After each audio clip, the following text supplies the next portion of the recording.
आज की इस क्लास में कक्षा 12वीं के लिए मैं पूरे इम्पोर्टेंट प्रश्न लेके आई हूँ, तो यह वीडियो आपके लिए बहुत ही हेल्पफुल होने वाला है। तो अच्छे से आपको कंप्लीट करना है पूरे प्रश्नों को, तो बिना किसी देरी के जल्दी से पहले प्रश्न को पढ़ लेते हैं। तो ये आपका पहला प्रश्न है जिसमें आपको सही विकल्प करना है। तो निम्नलिखित में न्यूनतम आवेश है, तो इसका आएगा 10 एस्थेटिक कूलाम।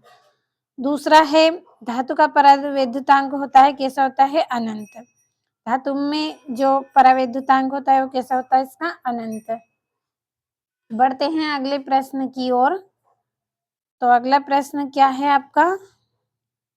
अगले प्रश्न में एक गोली चालक की धारिता का सूत्र बताना है। तो C = 4 पाई, इस तरह से आपका यहाँ पे सूत्र होने वाला है। जल्दी जल्दी बता रही हूँ क्योंकि समय आपके पास कम है और मैं आपको कम समय में ही पूरे प्रश्नों को बताना चाहती हूँ। और ये चौथा, एक तार को खींचकर हो जाएगा उसकी लंबाई 3 गुना करने पर उसका प्रतिरोध। एक तार है, उसको अगर खींचेंगे तो उसकी लंबाई 3 गुना होगी, तब उसका प्रतिरोध क्या होगा? तो 9 गुना रहेगा। कंप्लीट करें अच्छे से, जल्दी से स्क्रीनशॉट लें। हो गया होगा आपका स्क्रीनशॉट। तो बढ़ते हैं अगले पेज पे। तो ये यहाँ पे विद्युत क्षेत्र का मात्रक क्या है? न्यूटन बटा कूलाम है।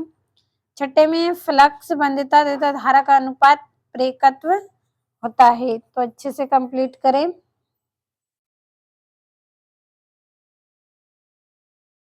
अगले प्रश्न में आपके रिक्त स्थान है, तो ये यहाँ पे थोड़ा सा छोटा करेंगे। पहला रिक्त स्थान है आपका 6 μF धारिता के 3 संधारित्र श्रेणी क्रम में जोड़े हैं। 3 संधारित्रों को श्रेणी क्रम में जोड़ा है तो उनकी तुल्य धारिता कितनी है? वहां पे 2। दूसरा है किसी परिपथ में संयोजित प्रतिरोध का ताप बढ़ाने पर परिपथ में धारा का मान कैसा हो जाता है? बढ़ जाता है। तो यहाँ पे बढ़ जाता है लिख दिया है। तीसरा है चुंबकीय क्षेत्र में गतिमान आवेश पर लगने वाले बल को कहते हैं। तो कौन सा बल कहेंगे? लारेंज बल। तो यहाँ पे लिख रही हूँ लारेंज बल। चौथा है विद्युत धारिता का एसआई मात्रक क्या है? एम्पियर।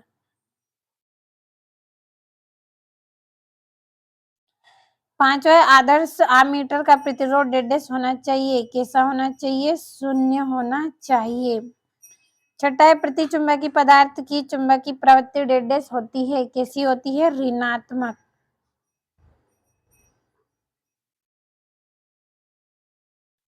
अब हमारे अगले पेज पे बढ़ते हैं, तो उससे पहले जल्दी से स्क्रीनशॉट ले और इन रिक्त स्थानों को भी नोट कर ले अपनी कॉपी में। अब हमारी जोड़ियां हैं, तो जोड़ियों को भी हम पढ़ लेते हैं। आपने स्क्रीनशॉट लिया होगा तो जल्दी से जोड़ियों पर टिक कर लेते हैं। तो पहली जोड़ी है आपकी ये वाली, धारा घनत्व। दूसरी जोड़ी है आपकी आंतरिक प्रतिरोध, तो ये वाली ए नंबर की। तीसरा है चुंबकीय आघूर्ण, तो चुंबकीय आघूर्ण की ये वाली जोड़ी आपकी सही है। चौथा है चुंबकशीलता, तो चुंबकशीलता की आपकी डी वाली सही रहेगी। पांचवा है विद्युत वाहक बल, तो विद्युत वाहक बल की जोड़ी रहेगी आपकी बी नंबर वाली। छठा है चुंबकीय फ्लक्स, तो इसका सी नंबर वाली जोड़ी आपकी सही है। स्क्रीनशॉट लेते चलना है पूरे प्रश्नों का। अब बढ़ते हैं चौथे प्रश्न की ओर, जिसमें आपके एक वाक्य में उत्तर है। तो स्क्रीनशॉट लिया होगा आपने। तो यहाँ पे एक वाक्य में उत्तर है, लिख रही हूँ मैं। पहला है एक आदर्श वोल्टमीटर का प्रतिरोध कितना होना चाहिए? अनंत होना चाहिए। तो यहाँ पे अनंत लिख दिया। दूसरा है न्यूनतम संभव आवेश का मान, तो 1.6 गुणित 20 की घात -19 कूलाम। तीसरा है विद्युत क्षेत्र, तो इसका आंसर आपको करना है। चौथे का बता रही हूँ, किसी चालक के अंदर स्थिर विद्युत क्षेत्र कितना होना चाहिए? 0 होना चाहिए। अगला है किरचॉफ का द्वितीय नियम किसके संरक्षण पर आधारित है? किस नियम पर आधारित है? ऊर्जा संरक्षण। स्क्रीनशॉट ले और नोट करें अपनी कॉपी में। अगले प्रश्न में हमारे सत्यासत्य है, तो हम कम समय में प्रश्नों को कंप्लीट कर रहे हैं, तो आप भी थोड़ा जल्दी जल्दी करें। बढ़े अगले पेज पे। तो ये आपके सत्यासत्य। पहला है विद्युत आवेश अदिश राशि है, तो ये सत्य रहेगा। दूसरा है विद्युत धारा घनत्व अदिश राशि है, तो ये आपका गलत है। सॉरी, ज़्यादा निशान हो गया है, तो फिर से लगा देती हूँ। पहला सत्य, दूसरा गलत है। तीसरा है एक समान विद्युत क्षेत्र में विद्युत द्विध्रुव पर नेट बल शून्य होता है, सत्य रहेगा। चौथा है किसी चालक के इलेक्ट्रॉन की अपवाह चाल इसकी तापीय चाल से अधिक होती है, तो ये आपका चौथा गलत। पांचवा आपका सत्य। जल्दी से स्क्रीनशॉट लीजिए। अब अगले प्रश्न को पढ़ लेते हैं। तो ये यहाँ से आपके ये प्रश्न है, तो यहाँ से आप दो दो प्रश्न करके स्क्रीनशॉट लेते चले पूरे प्रश्नों का। इम्पोर्टेंट क्वेश्चन है, आप एग्जाम देने जाएं उससे पहले इन प्रश्नों को एक बार पढ़ के जरूर जाएं। अगर आपको लगे कि हाँ ये क्वेश्चन इम्पोर्टेंट है, आ सकते हैं एग्जाम में, तो आप कर ले, वरना एक बार आप पढ़ के जरूर जाए पूरे प्रश्नों को।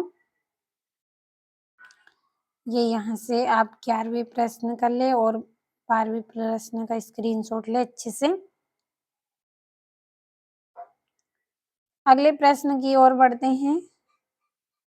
ये आपका 13वां 14वां प्रश्न है।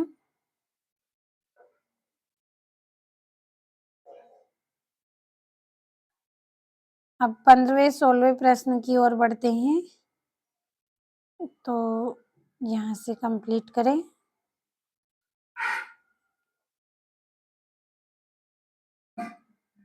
अब आपका 17वां प्रश्न है ये, तो इसका स्क्रीनशॉट लें। 4 नंबर का है ये, और ये आपका 18वां है, तो थोड़ा छोटा कर देती हूँ ताकि आप दोनों 18वें प्रश्न और 8वें दोनों का स्क्रीनशॉट ले सकें। 19वें प्रश्न को पढ़ लेते हैं। तो ये आपका 19वां और 20वां प्रश्न है, 4 नंबर के हैं दोनों प्रश्न। अच्छे से आप कंप्लीट कर ले इन प्रश्नों को। बहुत ही इम्पोर्टेंट क्वेश्चन आज के इस क्लास में मैंने आपको कंप्लीट करवाए हैं। कंप्लीट अच्छे से कर ले।